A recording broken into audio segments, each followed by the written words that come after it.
Hello, I'm Tribble, and I'm here today with some very good friends, Daniel Hey, y'all. and Damon. What's up? How are you guys? I'm doing really well, man. How you feeling? This is exciting. Thanks for being part of it. It's just fun to be on a stage with you. Yeah, it I've done is. that before. It's fun to be everywhere with you guys. You probably noticed I'm wearing shorts. That's why we're all happy. Yeah. So, welcome. Shout out to the sun and life Congratulations growing to in us this all, world and yeah. in this city. You're also wearing the shorts of shirts tank top. Wow, you're hilarious. That's good. I'm gonna use it. Yeah. We're here mainly to write material. Exactly. We're comedians.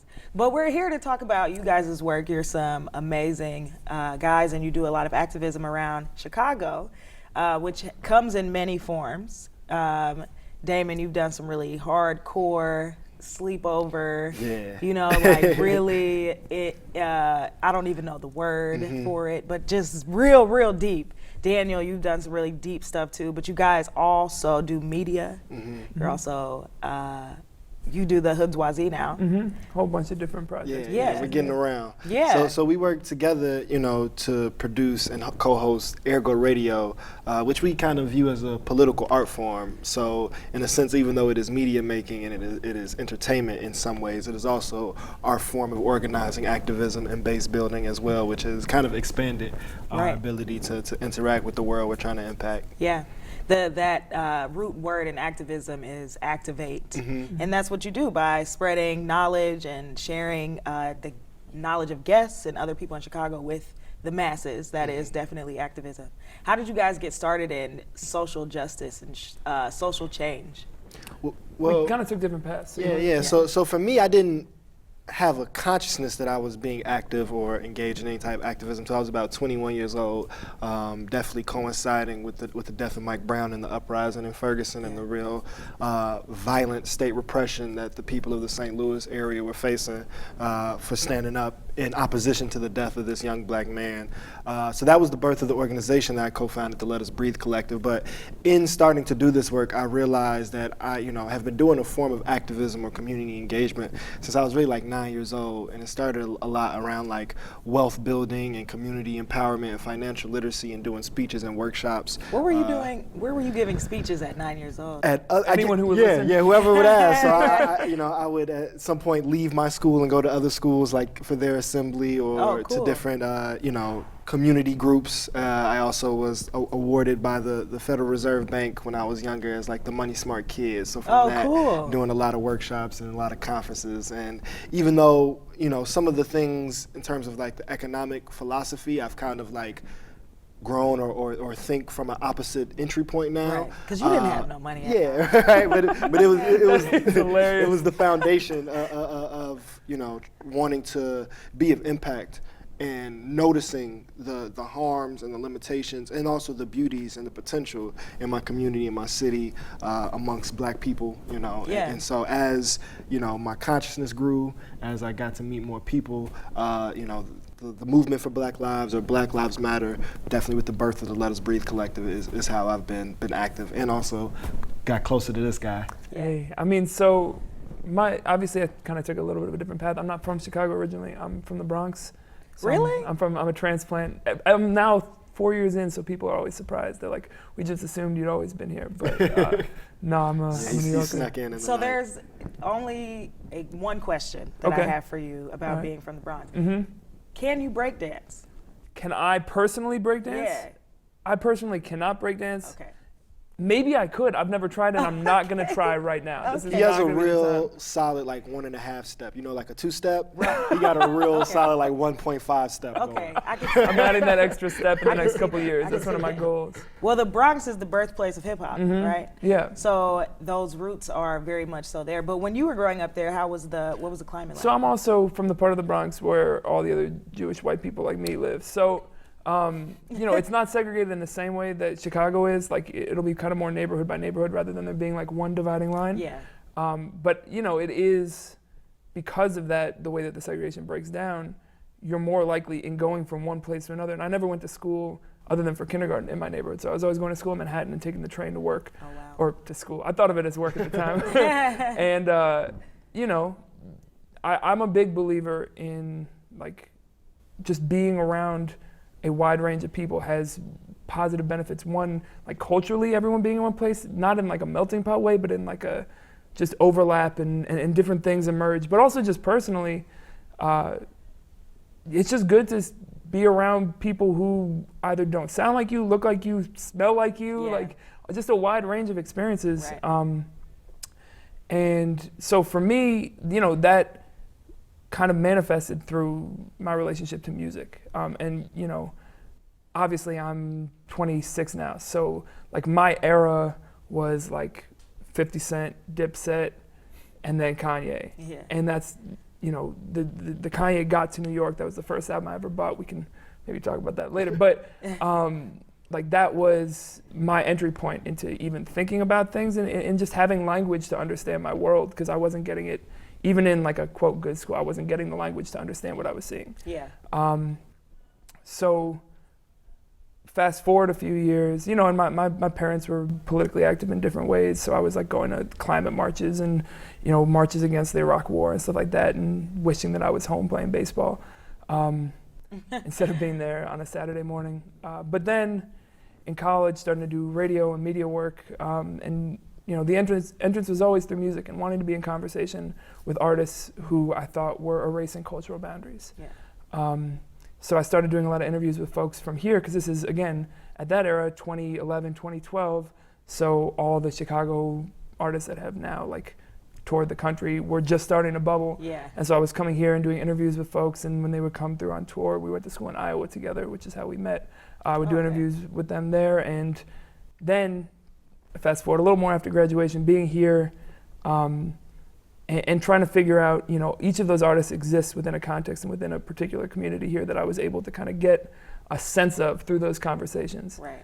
And the goal was to try to figure out what could I contribute to that. Like, not how can I be in the room, but what can I do to help that room be sustainable and help that room grow. Right. And then from there, it grows in a lot of different directions. Cool. So that's a big part of our overlap, is the arts, you know, culture, you know, hip hop communities being kind of an entry point into being politically and socially active. So as a poet and rapper myself, participating in the community that we share the same interests in from different vantage points is really how the show got to manifest. But also, you know, a lot of work that we've done outside of the radio, outside of media, has been about finding the way that those who can move ideas creatively interact with those who are trying to make a more structural stand or engaged in social justice resistance. Yeah. Are you an artist yourself, music?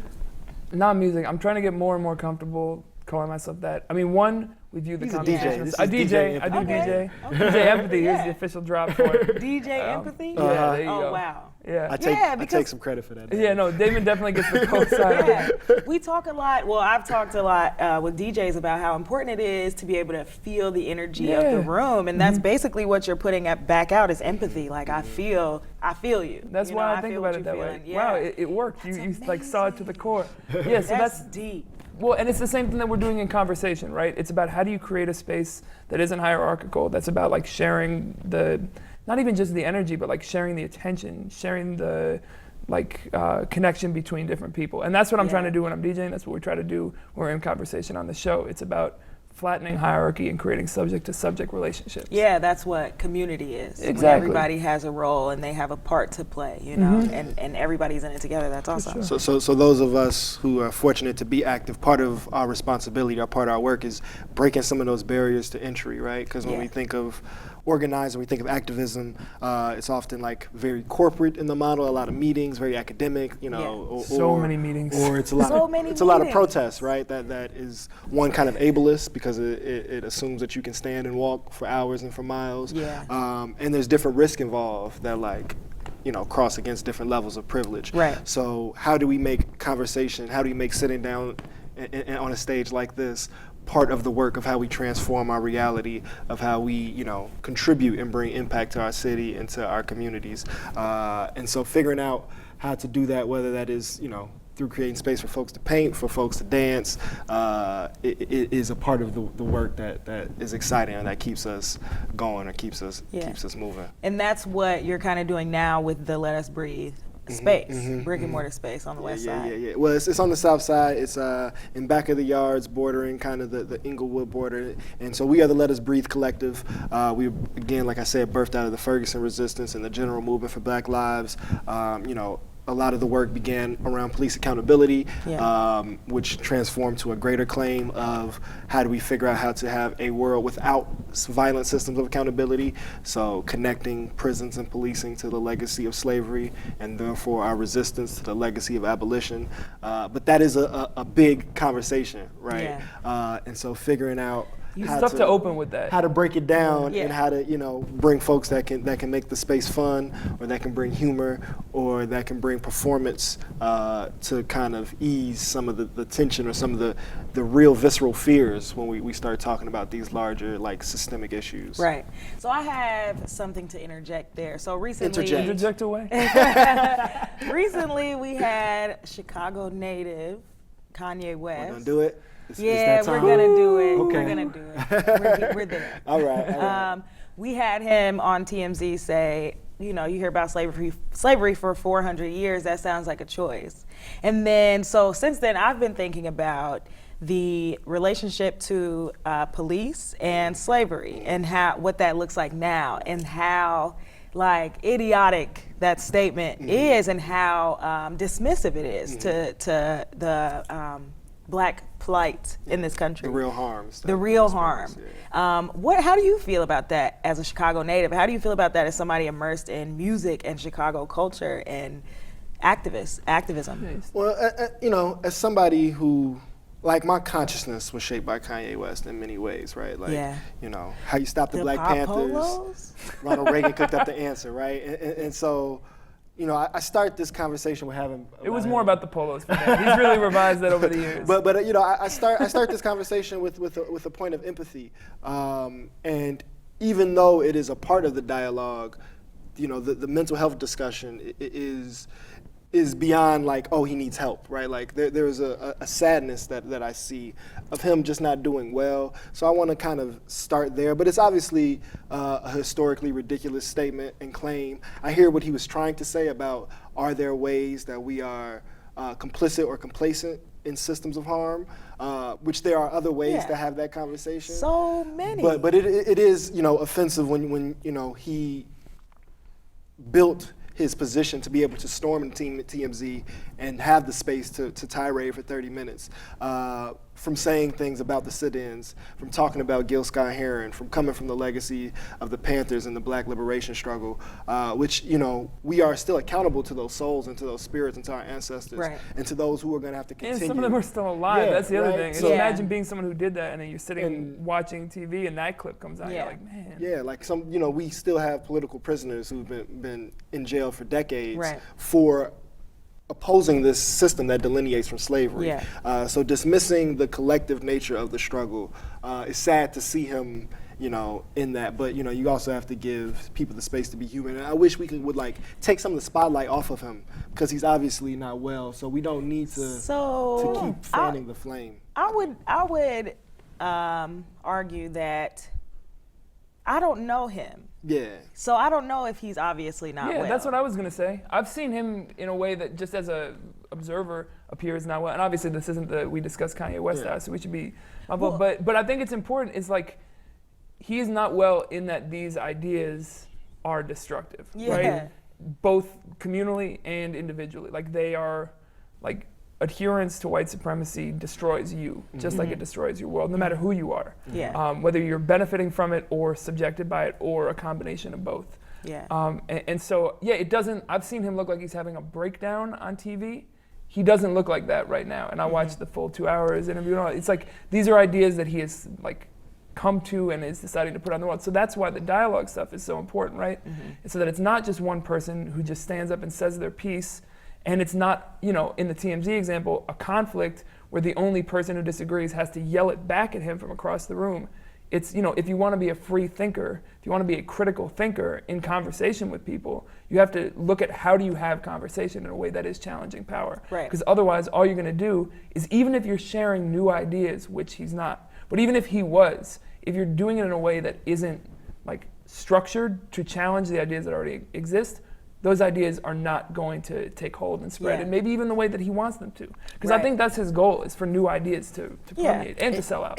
And I think it's you know, when I say take the spotlight off of him, it's a larger like claim around movement around the idea of an individual, you know, talking head or vocal leader. Yeah. The idea that we have to have the conversation that is collective and that should be distributed and dialogued in community. Right.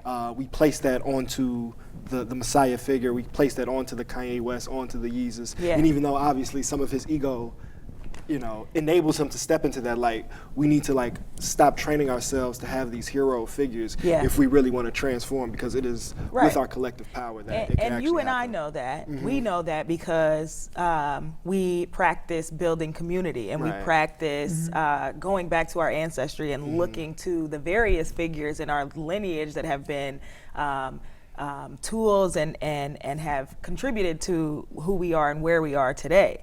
And what makes it so contradictory is that Kanye West himself is contributing to limited thinking by being and putting himself in a Messiah figure position. You know, he's actually contributing to the mindset that we just have to listen to the people that are popular that make us, you know, dance. But there's another point that I wanted to make from that. As activists and men, a lot of what you do and a lot of the ways that you think have to challenge masculinity. And when we talk about people like Kanye West and we talk about male dominance, fragile masculinity, that's something that you constantly have to be kind of at war with, I'm sure. Absolutely. So what are some things that you guys do in order to check your own masculinity, but to also, I guess, model what masculinity looks like? Specifically in media, like in our media work, or just as humans? In your media work, in your activism Yeah. as humans, Yeah, I mean, I think, you know, race, gender, all of these constructs, we need to understand that they're spatial. Yeah. And so for those of us who benefit or operate in some type of privilege from these potentially and often harmful systems, we then have to be hypercritical of how we operate in space and how, when we do have power, we shape space. So who is present and how much time do we spend talking, you know, in relationships. So Yeah, I mean, it's something that has definitely continues to evolve as we do the show and just continue to do things in the world and think. I mean, I think for a long time, the way I thought about it was kind of similar to that, right? It's like this very self-referential and hypercritical thing of like, how much time have you been talking? Are you asking questions or making statements, that kind of thing? And all that's important. Are you interrupting? You know, and we like realized pretty early on that we had at least I did, and I think in listening is true for both of us, way more of a tendency to interrupt a woman guest than a male guest. And we were, you know, from the beginning intentional about our booking and all that, but, you know, in the act of dialogue. But the other thing that just beyond the airwaves that I've been thinking about a lot, right, is that kind of hypercriticality of yourself can, if you don't have good tools for it, can be very self-destructive. Yes. Because like I want to love all the parts of me. Right. That's the goal, right? Yeah. And that's what we're working towards, right? Like that is a liberatory way of approaching it. So that means redefining what my relationship to these things are, right? But like not every part, and this is the soundbite that makes me sound not cool, but like not every part of masculinity is inherently toxic, right? Right. Like there are things about being like I want to figure out how to redefine that term for myself in a way that isn't rooted in power. The same way I want to redefine like all the different parts of me in a way that isn't rooted in me enacting power on someone else. So that's something that when we started talking to people, I had no tools to do. It was a damage control situation. Like how do I not do the wrong thing here? And by making more and more things, you realize like that limitation only gets you so far in terms of creating and in terms of imagining a new world. Yeah. You have to redefine these terms and these understandings for yourself. Yeah. And beyond the microphone, realizing that there was a need or responsibility to be active. So it was very easy to either like, you know, unravel myself and try to figure out, you know, how do I fit and do the right thing, but also kind of just an observational position of like, oh, I see dude over here being bogus, right? Or, oh, I hear him saying something that's not right, and kind of just having a skepticism or going on Twitter and being like, you know, kind of adding to the voices, but realizing that like through relationship and through interaction, part of my work as a black man, like the forefront of my work, is being in relationship and engaging other black men on misogyny, on homophobia, on transphobia, in the same way that like, you know, the conversation shifted of, oh, we need white people to go talk to Trump supporters, which is like limited or one-dimensional in how we say it. But, you know, the truth of that translates. Of the people that you are in relationship with and have commonality, you know, that's what community is built upon. Right, exactly. That's where the work can be done. And so not only just holding folks accountable, but trying to be proactive about having complicated conversations about, you know, how do we address what it means to be cisgender and identify as hetero and identify as man, and how without even realizing it, we have the potential to be triggering to those who have experienced trauma as feminine folks or as queer folks, but also the responsibility in like creating liberated spaces for us to really be able to be intersectional in how we form our community. What are you guys working on now? AirGo Radio. How long have y'all been doing that? Let's see, we're at 135 episodes now. So every week, I know. That's amazing. It's a lot of words. It's a lot of us talking and listening. So every week we go on the radio on WHPK, which is a community station on the U Chicago campus, and we interview a different artist. We didn't actually even talk about this up top. We could have said artist, organizer, person reshaping the culture of the city for the more equitable and the more creative. And that is not slowing down anytime soon. At least if we have anything to say about it. And then it gets podcasted on SoundCloud and iTunes. So in addition to like that work, which is really documenting and creating an archive of the political and creative work that's happening in the city and beyond, we also go to different educational and community spaces and do workshops on dialogue, the radical imagination, media making, and produce live events. Also, you know, we think of AirGo as a part or program of the larger Let Us Breathe collective. So we're developing the breather room space, like we said. We're starting to teach community classes. So teaching a hip hop class to discuss violence and incarceration for like middle school and high school students, as well as, you know, continuing to program different events and different spaces that, you know, are regenerative and not just draining and not just like talking about our trauma and the violence that we experience as ways to think of how to transform. Because we do have a lot more experiences than those that are traumatic. A lot of us experience a lot of trauma, but we do want to celebrate ourselves in between. So there were two things you mentioned that I want to hear more about. What did you say? Imagining something? Oh, media dialogue and radical imagination. Radical imagination. What is that? Can you explain what that is? Oh, this is a fun one. So we're real like word nerds. And so one thing that Damon said that I think about all the time, which is all that radical means at its core is to the root, right? It doesn't mean at the margins. It doesn't mean like out of the box. It just means let's get to the root of this. So to radically reimagine, to radically reimagine means to imagine how we can change the roots of our culture. And that's kind of how I think about it. So these structures, how do you not just break off branches or, you know, graft a new thing on, but how do you move the roots and how do you grow something new?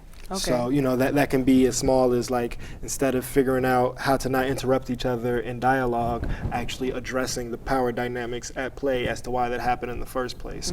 Or in the like more frontline on the streets aspect, instead of asking for one officer to be arrested for, you know, killing an unarmed black person, or for there to be body cameras or some type of reform. How do we have a larger conversation of what police and prisons are in our society, and then not just stop there of how it is good or bad, but then to imagine what we would really want at a structural level. So not I want more body cameras, but I want a new system that addresses mental health and abuse and addiction and poverty, instead of just trying to pick at the fruits. So that's kind of like what Freedom Square was. Absolutely. Okay, that's great. Activism 101, thank you. So for those who don't know, Freedom Square was an occupation that lasted 41 days in North Lawndale on the west side of Chicago.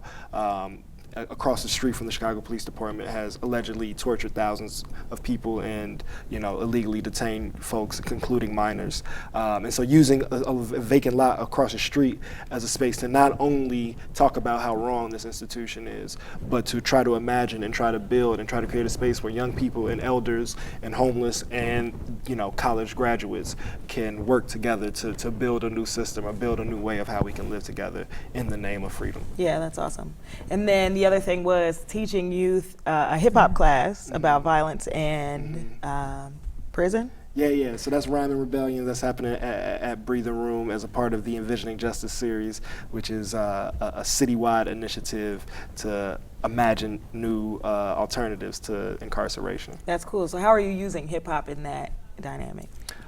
He raps the whole thing, the whole class. Yeah, I mean, it's similar to, how we go to a space or a campus and bring some of the guests that we have on show to figure out how to make a new space. So it's using young people's experiences, songs they like, songs that we like, to figure out different techniques on how to not just be writing an essay or not just be reading a book, but to be creating while also processing where you are as a person in relationship to your community and to the world around you. So how to use rhyme, how to use paint to have deeper conversations that would be boring if you just talk about it in school. Cool. Yeah, that's dope. I'm sure that is quite the task, because kids be...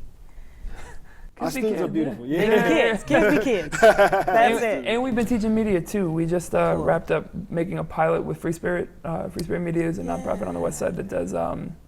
They have like a newsroom and they do film production, stuff like that. We made a podcast pilot, which actually you'll be able to hear. I don't know when this is going to come out, but we're going to drop it, I think, this week, and that's going to be an ongoing show. Oh, so we went in and kind of like, even before we were developing the show, it was about helping them understand, if you're trying to make humanizing media, how do you understand yourself as a human in that process? How do you make something together? And so we kind of built it from the ground up, and it turned out to be this really fun, informative, kind of deeper dive into some of the reporting that they were already doing.